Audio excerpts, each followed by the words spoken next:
महत्वाची बातमी, स्मृती मंधानाचं लग्न हे रद्द झालेलं आहे।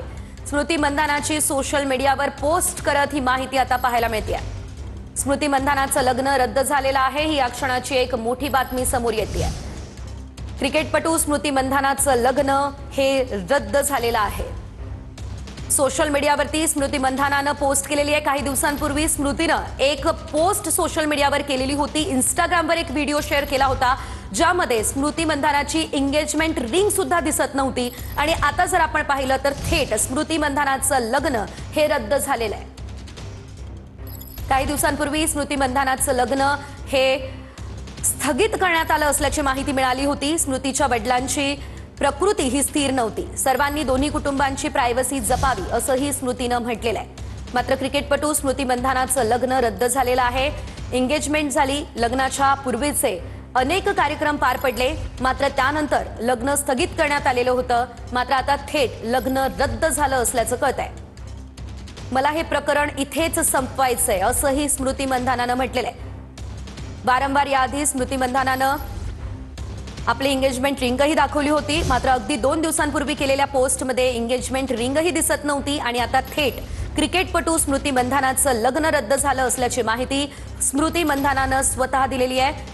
दोन्ही कुटुंबाची प्रायव्हसी जपावी असं स्मृती मंधानानं म्हटलेलं आहे। पलाश मुच्छलसोबत स्मृती मंधानाचं लग्न होणार होतं, मात्र आता हे लग्न रद्द झालंय।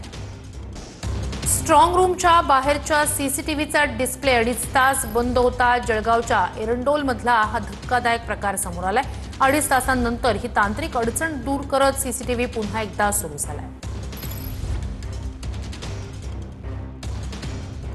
एरंडोल येथे नगर परिषदेच्या मतदानाच्या प्रक्रियेनंतर मशावद रोडवरील जे आहे इंडोर स्टेडियम या ठिकाणी स्ट्रॉंग रूम उभारण्यात आलेला आहे। आणि याच ठिकाणी सर्व जे आहेत ईव्हीएम ठेवण्यात आलेले आहे। आपल्यासोबत बोलण्यासाठी उमेदवार आणि त्यांचे उमेदवारांचे प्रतिनिधी आहेत। काय सांगणार वकील साहेब, नेमका काय प्रकार त्या दिवशी घडला होता? बाहेर जो लावलेला डिस्प्ले आहे तो डिस्प्ले 4 वाजेपासून बंद असल्यामुळे आमच्या किती वेळ बंद होता? जवळजवळ ते 6:30 वाजेपर्यंत बंद होता।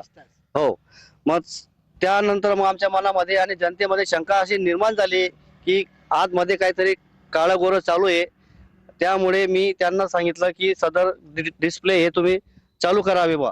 ईव्हीएम हॅक होऊ नये या कारणाकरता आम्ही या ठिकाणी आळीपाळीने आम्ही सर्व जेवढे आम्ही अपक्ष उमेदवार आहेत किंवा आमचे प्रतिनिधी आहेत आम्ही या ठिकाणी भेटी देत असतो। आणि आमची एकच इच्छा आहे की अशी कुठल्याही प्रकारे या ठिकाणी घडू नये। लोकशाही आहे, लोकशाहीमध्ये लोकशाहीचा मान या ठिकाणी निवडणूक आयोगाने राखला पाहिजे। दरम्यान सीसीटीव्हीचा डिस्प्ले बदल्याच्या या घटनेनंतर जे आहे मोठी खळबळ जी आहे या ठिकाणी उडाल्याचे चित्र पाहायला मिळत आहे। कॅमेरा पर्सन चेतन शिंदेसह किशोर पाटील, TV9 मराठी, जळगाव।